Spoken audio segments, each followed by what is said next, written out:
ሰውየው ለስምንተኛ ጊዜ ምርጫ አሸነፍኩኝ ብለዋል። አገርን በርቀት ከሚመሩ ጎራዎች የሚመደቡት ፖል ቢያ በፓሪስ ቅንጡ ሆቴሎች ተቀምጠው የያውንዴን ፖለቲካ ለዓመታት ዘውረዋል። ሕገ መንግሥት ሲሉ የጠሩት አተገባበሩን ግን ወደ ሕግ አራዊትነት የቀየሩትን ሰነድ እየተጠቀሙም መንበር ማደላደል፣ እርካብንም ማስጠበቅ ዋነኛ ሥራቸው ካደረጉ 43ኛ ዓመታቸውን ደፍነዋል። ፖለቲካን እስከ መቃብር በሚለው መፈክር በዕድሜያቸው ማምሻ ላይ ሆነው የሥልጣን ጥም የመግዛት አምሮት ያለቀቃቸው አዛውንቱ ፓላስ ዲ ዩናይት ወይም አንድነት ብለው ከሰየሙት የተንጣለለው ቤተ መንግሥታቸው መውጣትን ካለሞት በምን ታምር ብለዋል። እሳቸው ፕሬዚዳንቱ ነው በወንበር ከዋሉ ወዲህ እንኳን አፍሪካ ዓለምም ብዙ ፖለቲካዊ ሁነቶችን አስተናግዳለች። የኤርትራና የደቡብ ሱዳን መወለድ፣ የሶቪየትና ዩጎዝላቪያን መፈረካከስ ቁጭ ብለው የተመለከቱት ቢያ እንደ ጥቂት የአፍሪካ የግብር መሳዮቻቸው ከያኛው ወደ አንደኛው ክፍለ ዘመን የተሸጋገሩ ጠንቀቅ ያሉ አምባገነን መሪ ናቸው። መካከለኛ አፍሪካዊቷን ካሜሮን ለረጅም ጊዜ ያገለገሉ ሳይሆን እሳቸው በካሜሮን የተገለገሉ በእግር ብረት አስረው በረሃብ በትር የሚቀጠቅጡትን ሚሊዮን ሕዝብ ከቁብ ሳይቆጥሩ በራሳቸው ድሎትና ምቾት ላይ የነገሱ መሆናቸውም እንደሚጎበኝ የፓርክ እንስሳ ብርቅዬ ያስብሏቸዋል።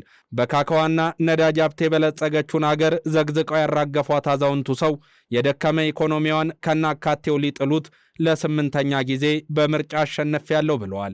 ከዓመታት በፊት አፍሪካ ሪፖርት የተባለው ተነባቢ ድረገጽ ካሜሮን ፖል ቢያ ዘ ሰቨን ላይፍ ኦፍ ሲፊኒክስ ሲል ባወጣው ሰፋ ያለ አተታ ቀዳሽ ይሆናሉ ተብለው ሲጠበቁ ተኳሽና ገዳይ ስለሆኑት ፕሬዚዳንት በብዙ አስነብቧል። በፍራንኮፎንና አንግሎፎን የቅኝ ግዛት ድራማ የተከለለውን የአምባዞኒያን ተገንጣዮች እንቅስቃሴ ለመክታት በሚል በደቡብና ሰሜን ምዕራብ የአገሪቱ ክፍል ያደረሱት እልቂት በ1988 ለአይኤምኤፍ ወለላ አድርጎ የከፈቱትና በሳፕ ወይም ስትራክቸራል አጀስትመንት ፕሮግራም ሂደት ያደቀቁት ኢኮኖሚ ሕዝብ ለመጀመሪያ ጊዜ ጀርባ እንዲሰጣቸው ያደረገ ፖለቲካዊ ውድቀታቸውም ነበረ። ከዛ ጊዜ አንስቶ እየተቆጠረ ያለው የአገሪቱ ጥፋትና የፖል ቢያ ጉዞ በመቋሰል እዚህ ደርሷል።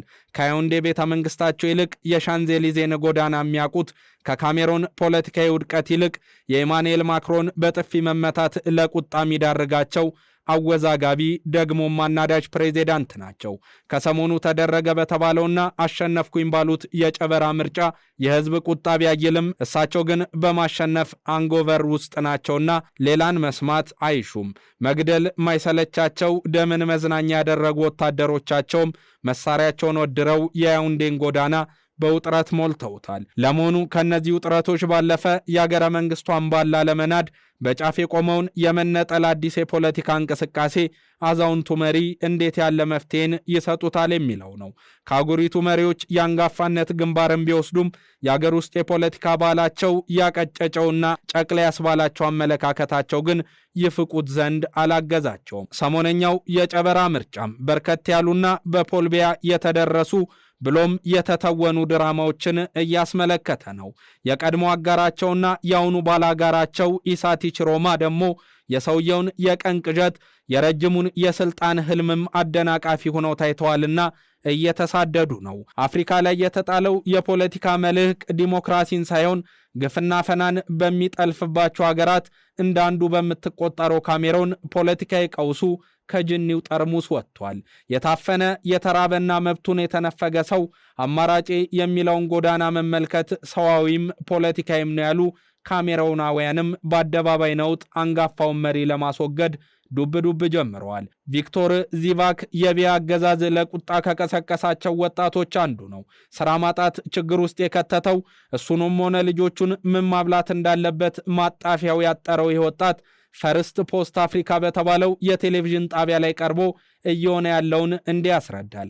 ሀገሬ መከራ ውስጥ ነች። እውነት እልሃለሁ የፈጣሪ ጣልቃ ገብነት ካልሆነ በቀር እዚች ሀገር ላይ የሚመጣውን ቀውስ የሚያስቆም ነገር አለ የሚል እምነት የለኝ። ወታደሮች እዚህም እዛም ያሻቸው ላይ ተኩሰው ይገድላሉ።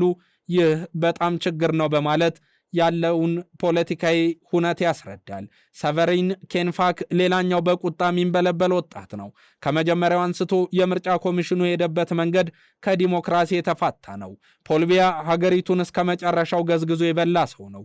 የእርሱን ስርወ መንግስትም ፈጥሯል።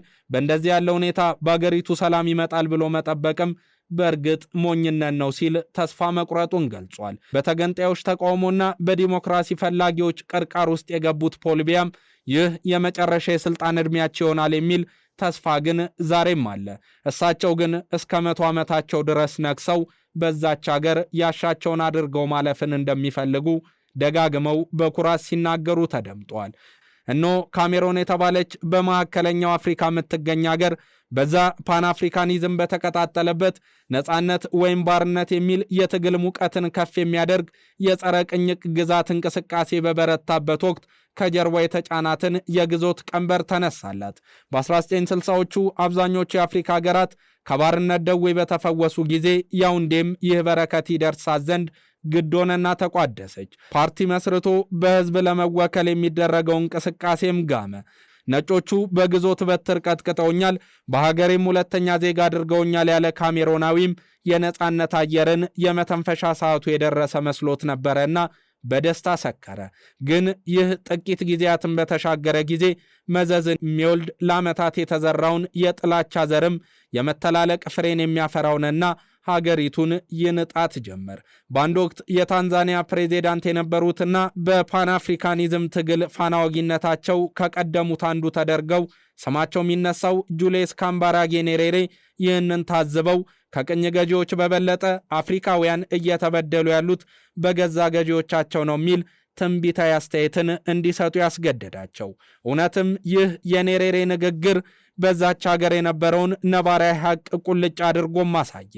እንደ አውሮፓውያኑ የጊዜ ቀመር በ1972 ካሜሮን ሀገረ መንግስትን በመሰረተች ጊዜ የነበረው ሂደት ያውኑን የፖል ቢያ የፈላጭና ቆራጭ ስርዓት ያመጣብናል ብለው ያላሰቡ የአገሬው ዜጎችን ተስፈኛ አድርጎ ነበር። እንደ እግር ኳሷ ዲሞክራሲዋ ያላበበው ሀገርም ለአንድ የ92 ዓመት አዛውንት የምትገበር ሀብቷን የምትበዘበዝም ሆናለች። አሁን ይህን የመበዝበዝ ሂደትን የሚቀይር ሐቅም አላገኘችም።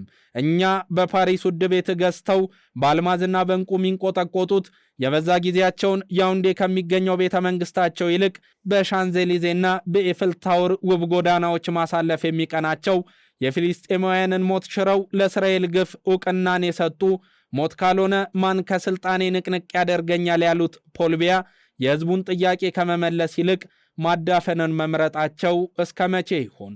ምርጫን አሸንፌያለሁ ብለው ምርጫ ያሳጡት ህዝብስ ገዝግዞ የሚጥላቸው ወይስ ጭቆናውን አምኖ ለቀጣይ ቀንበር አንገቱን የሚሰጥ?